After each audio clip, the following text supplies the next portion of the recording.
GSG presents Whiting Wednesday. I'm Mark Sudonik, Textile Application Specialist with Graphic Solutions Group. Today I want to talk to you about one of the really useful features on the M&R automatic press. And that feature is going to be what's called park mode.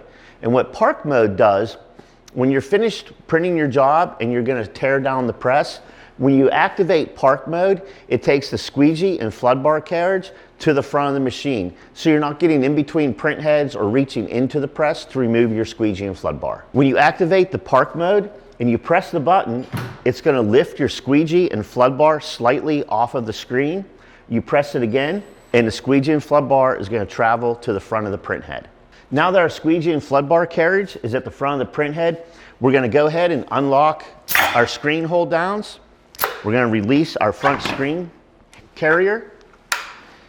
We're going to drop our screen, release our squeegee and flood bar, set them on the front of the frame, and then we can take the screen, squeegee and flood bar off press, put it into our screen cart where we can clean the squeegee, the flood bar, remove all the ink, and take the ink out of the screen. Now that our screens are removed from the machine, all we have to do to move the squeegee and flood bar carriage back is hit our reset button, and they'll return to their rear position and you're ready to set up your next job. For more tips, like, comment, and subscribe to our YouTube channel. And for more information, visit gogsg.com and we'll see you next time.